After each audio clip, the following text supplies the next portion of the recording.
Hey guys, before we get started, I just want to tell everyone out there, if you decide that you're going to get this deep into the sway bar job on these Rubicons, do yourself a favor, wear some old clothes, because when you're cleaning that junk out, your clothes are going to get ruined. So let's start the video.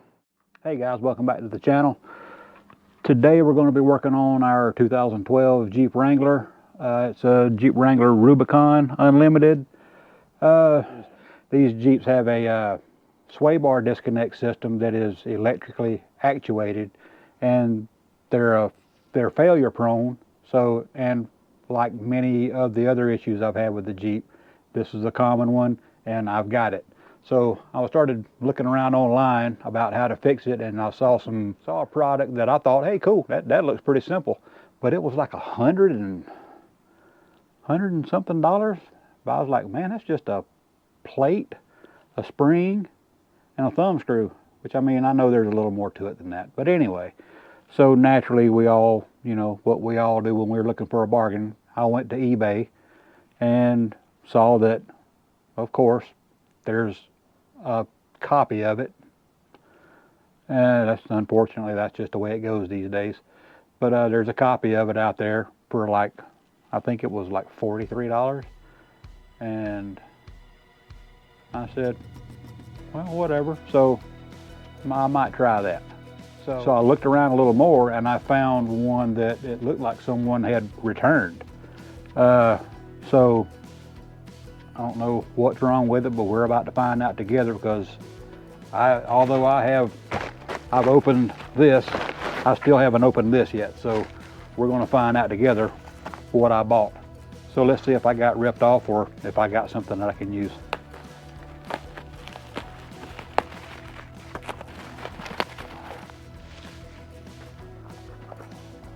That's not a good sign. Got oil all over the side of the box, but I guess that's not going to keep it from working.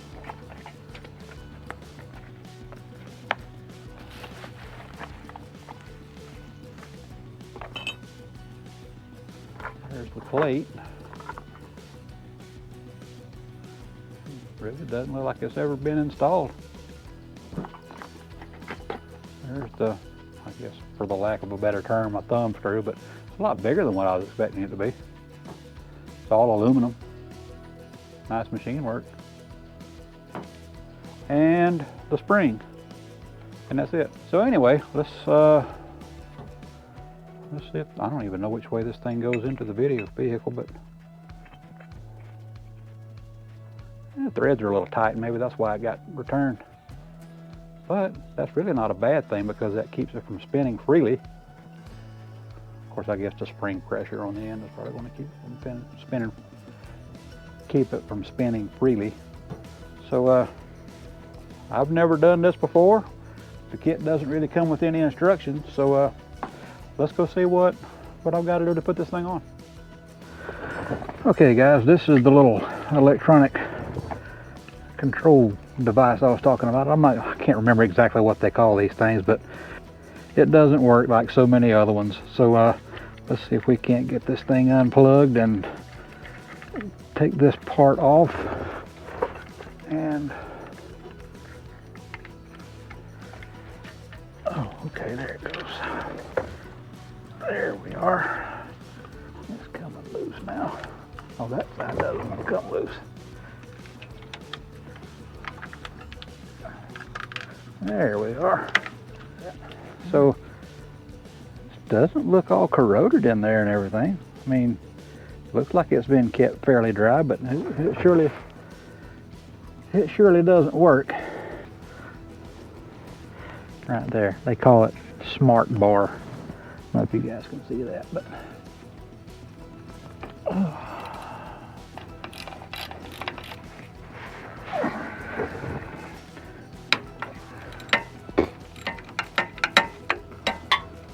dirt right in my mouth. Tell you what, I'll be right back. I'm going to go get my little 1/4-inch impact.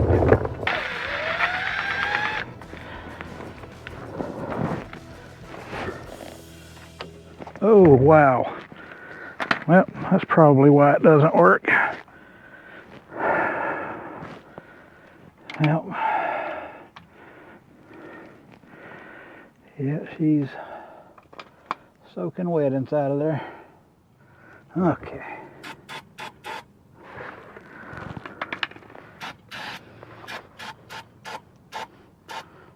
Yep. Lots of mud in there.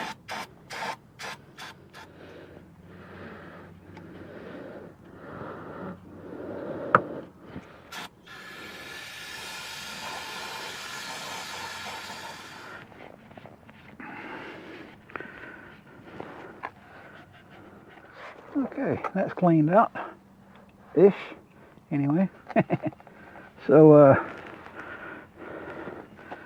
I guess the premise of this kit here is to depress this plunger that's down inside there to move the gear over to disconnect the sway bar in the center.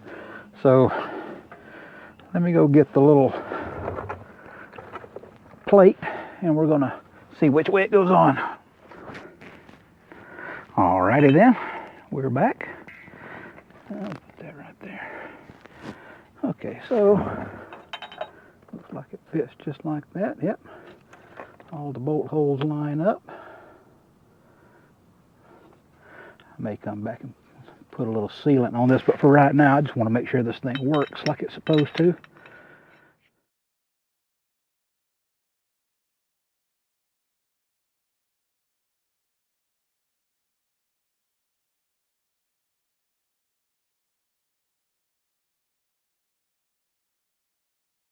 Well guys, it seems like the sway bar is not disconnected. I just took it on a test drive through some curvy roads in the neighborhood and it's not disconnected, so I'm gonna have to figure out what's wrong. I don't know if it's the product's fault, could be, or if just that gear, that disconnect gear inside the mechanical housing part is just seized. It could be a number of things, because if that thing hasn't been disconnected in quite a while, that might be what's going on. But so hang on and I'm gonna try to figure this out. Okay guys, let's see if we can't figure out what's going on with this thing. I watched a video on YouTube a little while ago, and I'll link that guy's video in the description here. But I'm going to take this back out, and I'm going to take this whole assembly apart, because I believe mine is probably the same as his was, which was all of the internals were really rusty. Uh-oh. Wow, even more water came out of it. So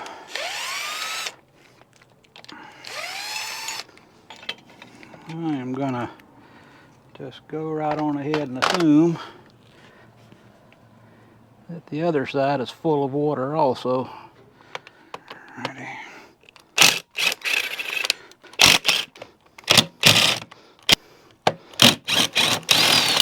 There we go. Oh, wow.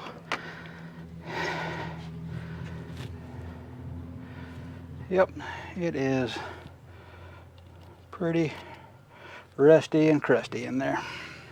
Pry bar here. Let's see if I can't get it out.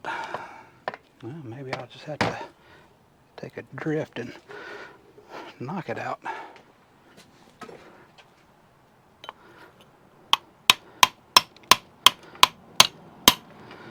There she comes. All right. What a mess. Got a combination of old hardened grease, rust scale, and water all fighting against us here. So, but that thing is very pitted. I mean, that thing is really, really rough right there.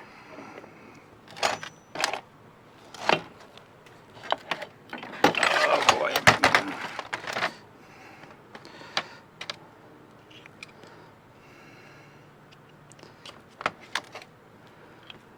Yeah, wow. Mud and grease combined.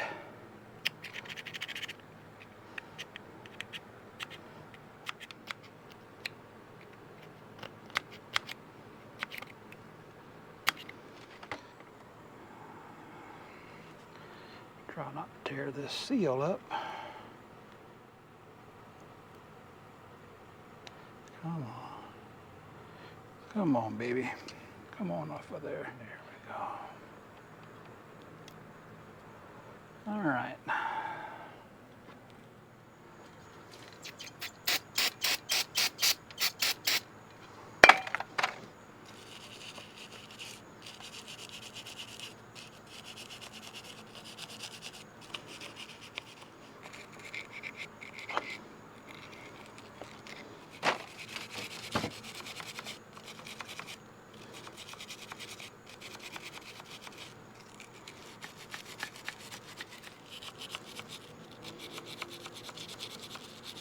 Okay, I'm going to take this outside and spray it off. Alrighty, that side looks a lot better. Alright, so I believe I'll take this side outside and do the same thing. I think I'm going to have to go buy some more brake clean. I'm out. I'm definitely going to need it to break all this old gunky grease down.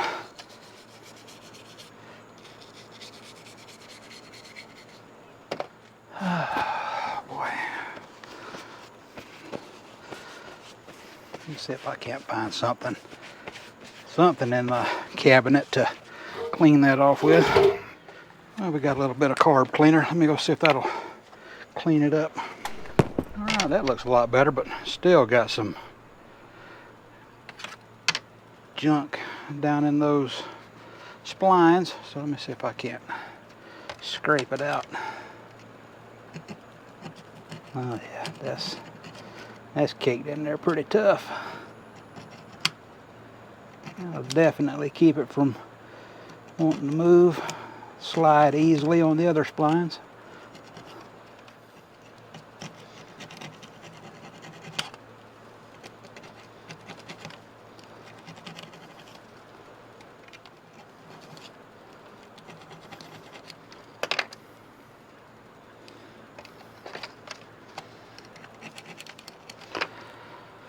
Okay, let's go try this again.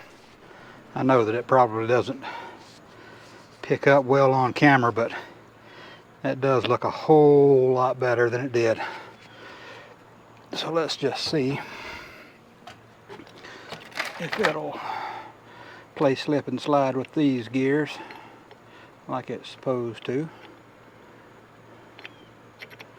Hey, look at there. All right, let's see if it'll work on this one. Okay. Let's see here. Oh, great.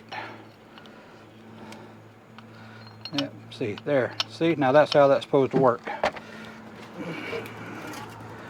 Well, I'm glad that thing didn't bust. Whew. I've got to get myself a shop, y'all. Working out of this tiny garage with all this stuff in it. Whew, man. All right. We still on? Yeah, we're still on. So we're going to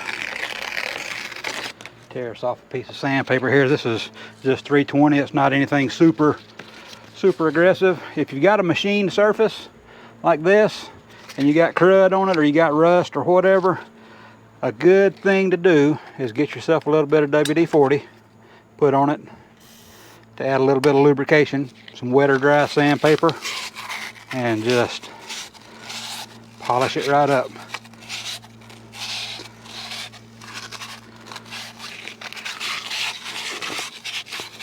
This will guarantee that it doesn't take any metal off, doesn't get too aggressive with it, and cleans all the crud and rust off of it. So you see how badly this thing's pitted right there? That thing's been sitting in water for quite a while.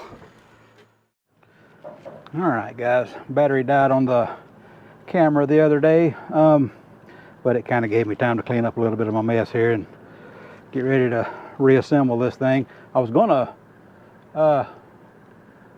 put some sealant on here, but I don't have any here. Must be over at my dad's shop, so I'm not gonna ride over there for that. So I'm just gonna put it back together like it was. I'm sure this problem is going to happen again, but think I'm going to put a little bit more grease in it this time than what came with it. So, you know, I'll show you this before I get grease all over everything. It's gone over in some of the other videos that are on the internet as well. If you'll look, this sliding gear has a flat side. See how sharp and abrupt the transition is from the top down to the tooth of the spline. This side has a taper. So you want to make sure you put that taper on this side, because you'll also notice these teeth have a bevel as well. I don't know if you can see that in the camera or not, but they also have a bevel on their teeth. So that's meant so these can slide together and mesh easily and lock the bars back in place.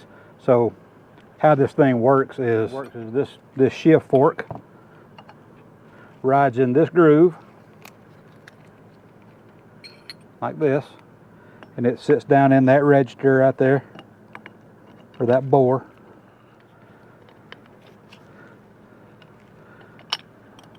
There we go. See, now it's sitting down in there, and when I put this together, the splines from this side will engage with the splines on this, and they will actually lock the two halves together. The electric actuator would push this shift fork out and disengage from that side while staying engaged on this side, because you can see how much thicker this gear is than this one here. Let me get it. This one is about half the thickness of that one, and what that's for is this allows this entire locking ring to slide all the way over and out of the way. And when you turn it off, this side has also got a spring that rides in a bore right here. You can see that. I don't want to let this thing go. It rides in this bore right here. So when it's actuated, it's pushing against this spring pressure, and then once the actuator is released, the spring pressure will push this shift fork back over, re-engaging the splines on this gear shaft and locking the two shafts together. This is real similar to the central axle disconnect things you'll find on some Jeep axles. All right, so what I'm using is I'm just using some white lithium grease. Nothing special about this stuff. First thing I want to do is I've got a thrust washer right here, and it rides in the register on this gear right here. See how it sits kind of flush like that? That allows the two gears to slip and slide a little bit without grinding the faces of the gears into one another. So you'll want to make sure you put some grease on that, both sides. Well, I'm shaky today, aren't I? Whew.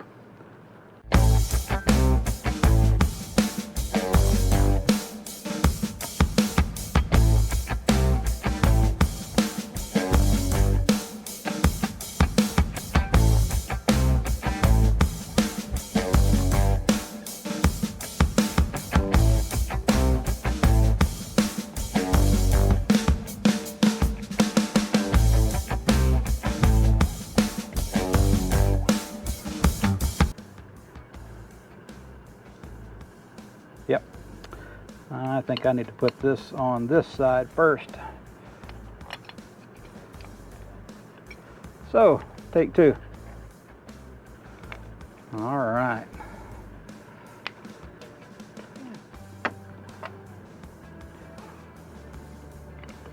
Uh-oh. There we go.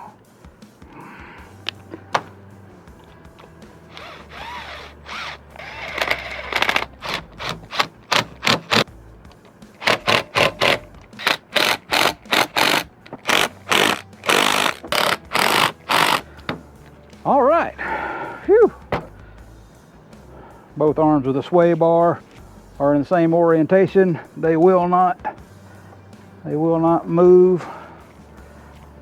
So let's slip on the kit that I bought.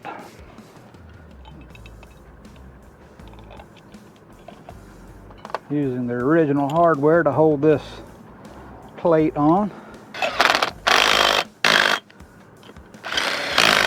I'm sure that's torqued exactly the spec.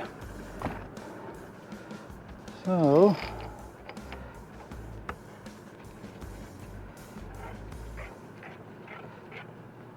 let's see here. So it's locked.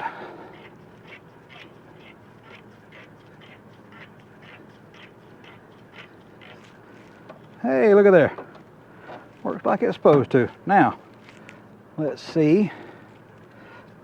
Take this back out.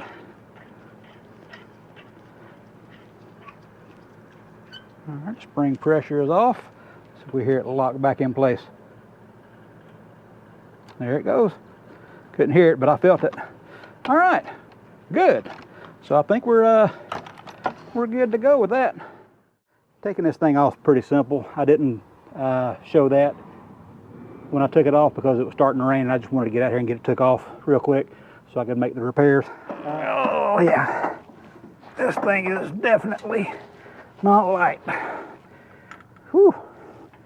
I would suggest getting some help if you have some available. More dirt in my mouth.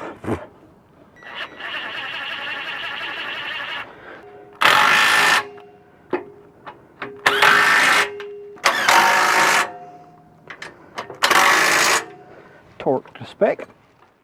Okay, now we have to reinstall our sway bar end links. It's the same on both sides. The other side you don't have quite as much room to work with, so I have to do it with a pair of wrenches. But on this side, I have the luxury of being able to use my impact. All right, here we are.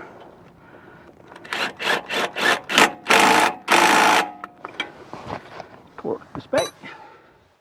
Before I forget to tell you guys, if you do this mod, you're gonna have to get some kind of scanner, some kind of tuner to turn off the sway bar light on your dash, because once you unplug that actuator, your sway bar light is going to flash on the dash. I plan on getting the JScan, what do they call it?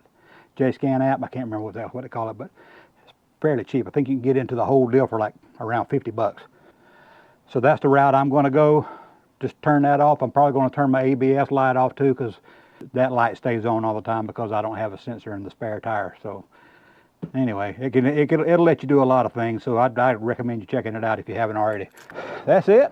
It's really not, it wasn't as bad as I was thinking it was going to be. Just make sure you tighten up all your hardware, torque them to spec. I don't think I'll have any issues out of this sway bar disconnect system for the foreseeable future, so I'm going to try to get the Jeep going on some trail rides here pretty soon. I've never taken this one off-road. I always told myself I wouldn't because I kind of know how I am when I get off-road. But anyway, there's a really big ride that some of my friends go on once a year up in Harlan, Kentucky, and I may go ahead and start the build now on this Jeep because I'd really like to take it up there. If you watch this channel long enough, you're going to see I jump around from project to project. I can't really stay focused on one for very long, and four-wheeling is my addiction. No matter how many times I walk away from it, I always come back. So I really hope you guys stick around and watch what we do with it. I'm going to be beefing up the axles, probably putting a good roll cage in it. Just some things that are going to make me feel a lot more comfortable pushing it hard off-road. I would like to step up to some 37s or 38s. Right now it's running 35s, and they're all-terrains. I call them all-terrains.